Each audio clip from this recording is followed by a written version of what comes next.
ஓம் நம சிவாய ஓம் நம சிவாய ஓம் நம சிவாய ஓம் நம சிவாய. உலகெங்கும் வாழும் ஸ்பிரிச்சுவல் டாக்ஸ் நேயர்களே, உங்கள் அத்தனை பேருக்கும் உங்கள் ஆத்மார்த்த ஜோதிடர் நங்கநல்லூர் டாக்டர் பஞ்சநாதனின் இனிய வணக்கங்கள், வாழ்த்துக்கள். நவக்கிரகத்திலே ஒரு கிரகமாக இருக்கக்கூடிய சனி பகவான் மிகுந்த ஆளுமை உடைய கிரகம். இந்த சனி பகவான் ஒருவருடைய ஜாதகத்தில் நல்ல நிலையில் இருந்தாலே வாழ்க்கையில் சொர்க்கபுரியில் வாழ்வது போல் வாழ்க்கை. எல்லாரும் சனி பகவான்னா ரொம்ப பயந்துட்டு இருக்காங்க. அப்படியெல்லாம் ஒரு அவசியம் கிடையாது. சனி பகவான் நம்முடைய ஜாதகத்தில் நல்ல நிலையில் இருந்தால் அற்புதமான பலன்களை எல்லாம் உங்களுக்கு அள்ளி வழங்குவார். இந்த சனி பகவான் இப்போது மீன ராசியில இருந்துகிட்டு இருக்கார். இந்த மீன ராசியிலே இருக்கக்கூடிய இந்த 2.5 ஆண்டு காலம் அவருடைய பலன்கள் என்னவெல்லாம் நல்ல பலன்களை நம்முடைய ராசிக்கு வாரி வழங்கப் போகிறார் அப்படின்னு சொல்றார். பொதுவாக சனி பகவான் தன்னுடைய ஆட்சி வீடுகளில் இருந்தால், உச்ச வீட்டில் இருந்தால் சசயோகம் பல ஜாதகங்கள் உண்டாகுது. அதனாலேயே வாழ்க்கை ரொம்ப நல்லா இருக்கு. சனி பகவான் இப்போது இருப்பது குரு பகவானுடைய வீடு அப்படிங்கிறதுனாலேயே நம்முடைய ராசிக்கு பல நன்மைகளை தருவார். ஏன்னா குரு பகவானை இயற்கை சுபர் அப்படின்னு சொல்றோம். இயற்கை சுபர் வீட்டிலே இருக்கக்கூடிய சனி பகவான் மிகுந்த நன்மைகளை தருவார். இந்த சனி பகவானுடைய காலகட்டத்தில் நிறைய பேருக்கு திருமணம் கைகூடி வருகிறது. நிறைய பேருக்கு நல்ல வேலை கிடைக்குது. நல்லா புரிஞ்சுக்கோங்க, சனி பகவான் எவ்வளவு நல்ல தன்மைகளை உடையவர். நல்ல வேலை வாய்ப்பை கொடுக்குறாரு. ரொம்ப நாளாக திருமணம் ஆகலைன்னு சொல்லக்கூடிய பலருக்கு எப்போ திருமணம் ஆகுதுன்னா 7.5 சனி நடக்கும்போது, அஷ்டமதி சனி நடக்கும்போது, அர்த்தாஷ்டம சனி நடக்கும்போது திருமண வாழ்க்கை கூடி வருகிறது. சார், எனக்கு ஒரு நல்ல வாழ்க்கை அமைஞ்சிச்சு சார் அப்படின்னு சொல்றாங்க. ரொம்ப நாளாக எங்கள் குடும்பத்தில் குழந்தை பாக்கியமே இல்லை சார் அப்படின்னு சொன்னவங்களுக்கு 7.5 சனி நடக்கிற போது குழந்தை பாக்கியம் அமையக்கூடிய பல ஜாதகங்களை நான் பார்க்கிறேன். அப்போ இந்த சனி பகவான் அற்புதமான பலன்களை தருகிறார். இந்த நவக்கிரகங்களிலே மிக முக்கியமான ஒரு ஆளுமைக்குரிய கிரகம் சனி பகவான். 2.5 ஆண்டுகளுக்கு ஒரு முறை ஒரு ராசிக்கு சுற்றி வரார். சில கிரகங்கள் பார்த்தீங்கன்னா ஒரு வருடத்திற்கு ஒரு முறை வரும். சில கிரகங்கள் ஒரு மாதத்திற்கு ஒரு முறை மாறும். 45 நாட்களுக்கு ஒரு முறை மாறும். தினமும் மாறக்கூடிய சந்திர பகவானை பார்க்கிறோம். சனி பகவான் மட்டும் 2.5 ஆண்டுகளுக்கு ஒரு முறை மாறுவார். ஒரு ராசியில உட்கார்றாருன்னா அழுத்தம் திருத்தமாக என்ன காரியத்துக்கு தான் உட்கார்ந்துருக்காரோ அந்த காரியத்தை மிக அழகாக முடித்து கொடுப்பார். உங்கள் ராசிக்கு மிக நல்ல பலன்களை அள்ளி வழங்க போகிறார் சனி பகவான்.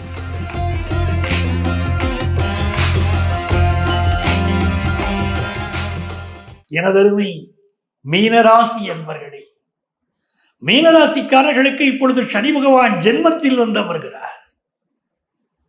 இதனால் வரைக்கும் உங்களுக்கு சனி பகவான் எப்படிப்பட்டவர் நீங்க பார்த்தீங்கன்னாலே உங்களுக்கு தெரியும். இது நாள் வரை உங்களுக்கு அதிபதியாக இருந்த குரு பகவான் இப்பொழுது 4ல் இருக்க 5ஆம் இடத்துக்கு போக போறார்.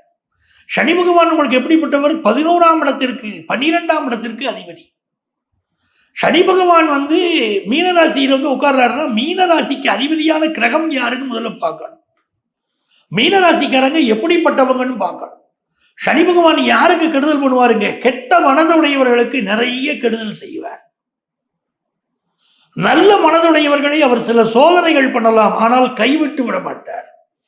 கடவுள் நல்லவர்களை கைவிட மாட்டார்கிறாங்க பாருங்க. அது மீனராசிக்காரர்கள் விஷயத்தில் உறுதி. மீனராசி இயற்கை சுபரான குருவுடைய ராசி. குரு பகவான் மிக நல்ல கிரகம். அந்த ராசியில தான் இப்ப சனி பகவான் உட்கார்றாரு. உங்க ராசியில உட்கார்றாரு. மற்றவங்களுக்கெல்லாம் ஜென்மச்சனின்னா ரொம்ப பயப்படணும். எல்லாருமே சொல்றாங்க ஜென்மச்சனி, 7.5 சனி எப்படி ஆகும் போது பாருங்க உங்க வாழ்க்கை. உங்க வாழ்க்கையில நிறைய சோதனைகள் அப்படிலாம் பேசுறாங்க பாருங்க. ஆனால் மீனராசிக்காரர்கள் இப்படி பயப்பட வேண்டிய அவசியம் கிடையாதுங்க. ஏனென்றால் உங்களுடைய ராசி குரு பகவானுடைய வீடு. குரு பகவானுடைய வீட்டுக்கு சனி பகவான் வருகிற போது பெரிய கெடுதல்கள் வரவே வராதுங்க. என்ன சோதனைகள் வந்தாலும் அந்த சோதனைகள் உங்களை புடம் போடுவதாக இருக்கும், உங்களை பக்குவப்படுத்துவதாக இருக்கும். கடவுள் உங்களை கைவிட மாட்டார். இந்த சனி காலத்தில் உங்களுக்கு மிகப்பெரிய உயர்வை கொடுத்தே தீர்வார். முதல்ல புதுசா வேலைக்கு ட்ரை பண்ணக்கூடிய பல மீனராசிக்காரங்களுக்கு புதுசா வேலை வாய்ப்பு கிடைக்கும். யாருக்காவது இப்ப ஆபீஸ்ல ஒரு நெருக்கடி இருக்குன்னு சொல்றீங்க வச்சுக்கோங்களேன், அந்த நெருக்கடி உங்களை வீழ்த்துவதற்கான நெருக்கடின்னு மட்டும் தயவு செய்து நினைக்காதீங்க. இந்த நெருக்கடியினால நீங்க உயர போறீங்க. உங்களுக்கு இதுவரைக்கும் ப்ரமோஷன் கிடைக்கலையா? இந்த சனி காலத்தில் கண்டிப்பாக உங்களுக்கு ஆபீஸ்ல ப்ரமோஷன் கிடைச்சே தீரும்.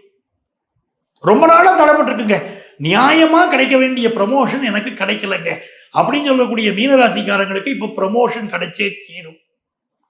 சில பேர் சொல்றீங்க, நான் டிரான்ஸ்பர் எதிர்பார்க்கிறேன், நான் ஒரு இடத்துல இருக்கேன், என் குடும்பம் ஒரு இடத்துல இருக்கு, எனக்கு ஒரு நல்ல டிரான்ஸ்பர் வேணும், இடமாற்றத்துக்கு முயற்சி செய்கிறேன் அப்படிங்கிறவங்களுக்கு நல்ல இடமாற்றம் கிடைத்தே தீரும். ரொம்ப நாளா புத்திர பாக்கியம் தடைப்பட்டவர்களுக்கு இப்ப புத்திர பாக்கியம் கிடைக்குங்க. மிக முக்கியமா நீங்க தெரிஞ்சுக்கணும், மீனராசிக்காரங்க நிறைய பேர் கேட்கிற கேள்வி, சார் குழந்தை பாக்கியத்துல தடை இருக்கு சார் அப்படிங்கிறீங்க. உங்களுக்கு இந்த ஜூன் மாதத்திற்கு பிறகு நல்ல செய்தி வருகிறது, நல்ல புத்திர பாக்கியம் அமையும். அதே போல திருமண விஷயத்துல பலருக்கு தடை இருந்துகிட்டு இருக்கு. மீனராசிக்காரங்களுக்கு தடை இருக்கு. சில பேர் கேட்கிறாங்க, 7.5 சனி காலத்தில் கல்யாணம் பண்ணக்கூடாதுங்கிறாங்க. அப்படிலாம் கிடையாதுங்க, 7.5 சனி காலத்தில் கல்யாணம் பண்ணலாம். சனி பகவான் திருமணத்தை கொடுப்பாரு, சுபகாரியங்களை கொண்டு வந்து கொடுப்பாரு. இப்போ உங்களுக்கு திருமண தடை இருக்கக்கூடியவர்களுக்கெல்லாம் திருமண தடை விலகும், கல்யாணம் கைகூடும். ஆனா ஏற்கனவே திருமணம் ஆனவர்கள் இருக்காங்க பாருங்க, கணவன் மனைவி உறவுல விட்டு கொடுத்து போகணும், அது மிக அவசியம். அதே போல உங்களுக்கு அலுவலக ரீதியாக உயரதிகாரியோட ப்ராப்ளம் இருந்தால் அந்த ப்ராப்ளம்லாம் இங்க சால்வ் ஆகும். நிறைய பேர் புதிய பிசினஸ் தொடங்குவீங்க, பெரிய அளவுக்கு வரணும் திட்டம் திட்டுவீங்க. மீனராசி அன்பர்களே, பிசினஸ் பண்ணக்கூடியவங்க உங்கள் பணியாளர்கள் விஷயத்தில் கூடுதல் கவனமா இருங்க. அவங்களுக்கு தேவையான உதவிகள் செய்து கொடுங்கள். உங்க பணியாளர்களுக்கு ஒரு இன்சூரன்ஸ் உதவி தேவையா, செய்து கொடுங்க. அவங்களுக்கு ஒரு மெடிக்கல் விஷயங்கள் உதவி செய்யணுமா, செய்து கொடுங்க. இதையெல்லாம் நீங்கள் செய்ய செய்ய இறைவன் அகமகிழ்ந்து உங்களுக்கு உதவுவார். இந்த பிளாட்ஃபார்ம்ல படுத்து தூங்குறாங்க பாருங்க, கம்பளி போர்வை அவர்களுக்கு வாங்கி கொடுங்கள். கோயில் திருப்பணிகளில் ஈடுபடுங்கள் மீனராசி என்பர்களே. கோயிலை சுத்தம் செய்யக்கூடிய உழவார பணிகளை செய்யுங்கள், பெரிய பலன் உங்களுக்கு கிடைக்கும். எங்க இருக்கக்கூடிய சிவன் கோயிலாக இருந்தாலும் சரி, அந்த சிவன் கோயில் திருப்பணிகள் உங்களால் செய்ய முடியுமா, அதற்கு உதவி செய்ய முடியுமா, செய்யுங்க. இப்ப சனி பகவான் உங்களுடைய 3வது ஸ்தானத்தை பார்க்கிறார், அதோடு தொடர்பு வருகிறார், அது பெரிய நன்மை. அக்கம் பக்கத்தில் இருக்கிறவங்களோட உங்களுக்கு ஏதாவது சில கருத்து மாறுபாடுகள் இருந்தால் இப்ப நிவர்த்தி ஆகும். அதே போல திருமண வாழ்க்கையில உங்களுடைய லைஃப் பார்ட்னருக்கு நல்ல வேலை வாய்ப்பு கிடைக்கும். மீனராசிக்காரங்களுக்கு தங்களுடைய உடல் நலத்தில் கூடுதல் கவனம் எடுக்கணும், அது மிக முக்கியம். அதே போல குடும்பத்து பெரியவர்கள் உடல் நலத்தில் அக்கறை எடுக்கணும். வெளிநாடுகளில் வாழக்கூடிய சிலருக்கு ஒரு வேலை மாற்றம் செய்யக்கூடிய சூழல்கள் இந்த காலகட்டத்தில் இருக்கும். உங்களை பற்றி சிலர் பேசக்கூடிய புரளிகள் உங்க காதுக்கு வரும், அது இந்த காதுல வாங்கி அந்த காதுல விடுங்க. வெளிநாட்டிலே இருக்கீங்களா, உங்களுடைய பாஸ்போர்ட், உங்க விசா, இதை பத்திரமாக வைத்துக் கொள்ளுங்கள். இது ரொம்ப முக்கியம். பயணங்களின் போது கூடுதல் பாதுகாப்பாக இருந்து கொள்ளுங்கள். ஆனால் நல்ல தன பிராப்தி உங்களுக்கு இந்த காலகட்டத்தில் ஏற்படும். குடும்பத்தில் என்ன கவலைகள் இருந்தாலும் அதை மறந்து நீங்கள் குடும்பத்தாருக்காக இந்த காலகட்டத்தில் நிறைய நேரத்தை செலவிடுங்க. உங்க குடும்பத்தில் ஒரு இனிமை பிறக்கும். நிறைய நன்மைகள் நடப்பதற்கு மாற்றுத்திறனாளிகளுக்கு நிறைய உதவி செய்யுங்க. இந்த காலகட்டத்தில் நீங்க வணங்க வேண்டிய தெய்வம் மதுரை மீனாட்சி அம்மன். மதுரை மீனாட்சி அம்மனை சென்று நீங்கள் வழிபாடு செய்கிற போது அற்புதமான பலன்கள் கிடைக்குது. மலர் கொண்ட கூந்தலை தென்றல் தாளாட்டிடும் மதுரை மீனாட்சி உமையே, உமையே நீ உன்னருள் தந்திட்டால் உயருமே மாந்தர் நிலையே, நிலையேதும் இல்லாத வாழ்வினை தந்திட்ட நிலையான வண்ணமையிலே, மலர் கொண்ட கூந்தலை தென்றல் தாளாட்டிடும் மதுரை மீனாட்சி உமையே என்ற வரிகளை தினம்தோறும் மீண்டும் மீண்டும் சொல்லுங்கள். உங்க வீட்டுல நெய் தீபம் ஏற்றி மீனாட்சியை வழிபடுங்கள். மீனாட்சி பஞ்சரத்தனம் ஸ்லோகத்தை படியுங்கள். மிகப்பெரிய மேன்மைகளை இந்த காலத்தில் நீங்கள் அனுபவிப்பீர்கள். உங்களுக்கு என்னுடைய வாழ்த்துக்கள். ஓம் காகத்வஜாய வித்மகே கட்கஹஸ்தாய தீமகி தன்னோ மந்த பிரச்சோதயாது அப்படிங்கிறது சனி பகவானுடைய காயத்ரி மந்திரம். இந்த காயத்ரி மந்திரம் இருக்கு, அற்புதமான பலன் தரக்கூடியது. மந்திரங்களிலேயே மிக உயர்ந்தது காயத்ரி மந்திரம் சொல்றோம். அதுவும் இந்த சனி பகவானுடைய காயத்ரி இந்த மந்திரம். இந்த மந்திரத்தை யார் ஒருவர் தினமும் 108 முறை சொல்கிறார்களோ அவர்களுக்கு அற்புதமான பலன்களை சனி பகவான் வாரி வாரி வழங்குகிறாரு. உங்க ராசிக்கு மிக நல்ல பலன்களை தருவார். நமக்கு என்ன வகையான தடை இருந்தாலும் சரி, ஆபீஸ்ல போயிருக்கோம், ஒரு உயரதிகாரியை மீட் பண்றோம், மற்றவங்கள்ட்டெல்லாம் நல்லா பழகிறவர் நம்மள்ட்ட மட்டும் எரிஞ்சு விழறாரு, அதிக வேலையை கொடுக்குறாரு, அச்சீவ் பண்ண முடியாத டார்கெட்டை கொடுத்து அச்சீவ் பண்ணுங்கிறாரு. என்னங்க நம்மளை மட்டும் கொடுமைப்படுத்துறாரு அப்படின்னா, அந்த உயரதிகாரியை சந்திப்பதற்கு முன்பாக அன்னைக்கு காலையில வீட்டில் இந்த காயத்ரி மந்திரம், இந்த ஓம் காகத் வஜாய வத்மகே கட்கஹஸ்தாய திமகி தன்னோ மந்த பிரச்சோதையாதுன்னு இருக்கு பாருங்க. இந்த காயத்ரி மந்திரத்தை 108 முறை சொல்லிட்டு போங்க. இதை நீங்க தினந்தோறும் சொல்ல சொல்ல சொல்ல சொல்ல இது உருவேறும் பாருங்க. உங்களை சுத்தி வர இருக்கக்கூடிய தீமைகள்லாம் விலகிறத பார்க்கலாம். நம்மளை சுத்தி ஒரு நெகட்டிவ் ஆரா இந்த சனி காலத்துல உருவாகுது. அந்த நெகட்டிவ் ஆரா நம்மளை விட்டு விலகணும்னா இந்த காயத்ரி மந்திரம் உதவுதுங்க. இதை நீங்க நடைமுறையில நான் பல பேருக்கு பார்த்துட்டு சொல்றேன். அதே மாதிரி பரிகாரங்கள்னு சொல்றோம் பாருங்க. உங்க ராசிக்குன்னு பரிகாரம் சொல்லியிருக்கேன் பாருங்க. அந்த பரிகாரத்தை ஃபாலோ பண்ணுங்க, பெரிய வெற்றி கிடைக்குது. இப்போ பலருக்கு என்ன ஒரு சந்தேகம், சார் எங்களுக்கு நீங்க பொதுவான பலன்கள் கொடுக்குறீங்க, ராசியின் அடிப்படையில் கொடுக்குறீங்க, எங்களுக்கு பர்டிகுலரா அங்க சனி பகவான் என்ன பண்ணுவாரு, எங்க லக்னம் வித்தியாசப்படுமே, எங்களுக்கு இருக்கக்கூடிய கிரகநிலைகள் வித்தியாசப்படுமே, எங்க ஜாதகத்துல சனி பகவான் எங்க இருக்காரோ அதுல இருந்து தான் இந்த கோச்சாரச்சனியை கணக்கு பண்ணணும் அப்படின்னு கேட்குறீங்க. உண்மை, வாஸ்தவமான பேச்சு.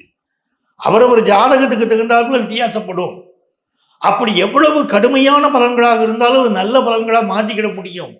அதுக்கு என்ன செய்யணும் அப்படின்னு கேட்டீங்கன்னா, உங்க ஜாதகத்தை எடுத்துக்கிட்டு எங்கள்கிட்ட நேரம் வரணும். அதைத்தான் உங்களுக்கு நாங்கள் முக்கியமா சொல்றோம்.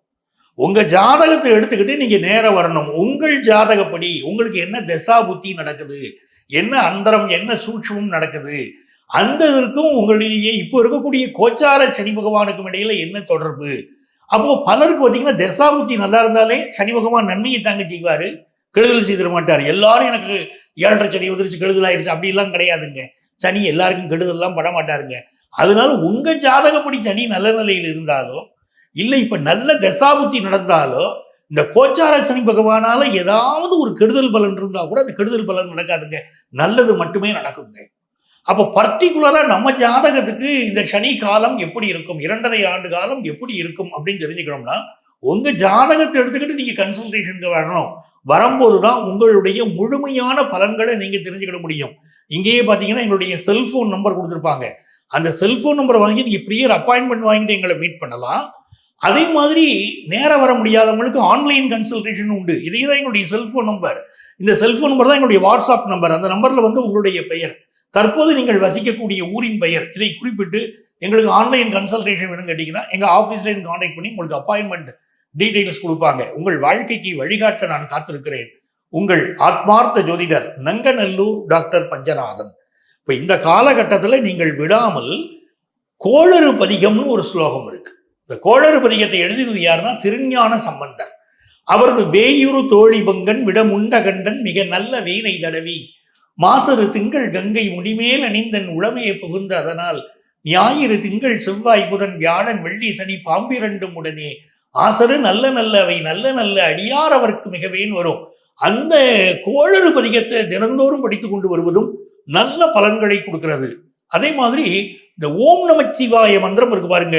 அந்த ஓம் நமச்சிவாய மந்திரத்தை எவ்வளவுக்கு எவ்வளவு சொல்றோமோ, நெற்றியிலே திருநீறு பூசிக்கொண்டு சொல்கிறோமோ, அப்போ நல்ல பலன் கிடைக்கிறது. இதெல்லாம் மிக அற்புதமான பலன். அதே மாதிரி பொதுவாகவே பார்த்தீங்கன்னா சனியுடைய காலகட்டத்தில் விநாயகரை வழிபட்டால் நமக்கு பெரிய துன்பங்கள் வராது. ஆஞ்சநேயரை வழிபட்டால் மிகப்பெரிய நன்மைகள் நடக்கும். பைரவரை வழிபட்டால் மிகச்சிறந்த நன்மைகள் வரும். ஆக இந்த பீரியடில் நீங்க எந்த அளவுக்கு தெய்வ நம்பிக்கையோடு இருக்கிறீர்களோ அந்த அளவுக்கு சனி பகவான் உங்களுக்கு அள்ளி அள்ளி வழங்க போகிறார். சனி கொடுத்தால் எவர் தடுப்பார்? ஆகவே சனி பகவான் அள்ளி கொடுத்தால் தடுப்பதற்கு யாரும் கிடையாது. மிகச்சிறந்த நல்ல பலன்களை இந்த காலகட்டத்தில் நீங்கள் பெறப்போகிறீர்கள். உங்களுக்கு என்னுடைய வாழ்த்துக்கள்.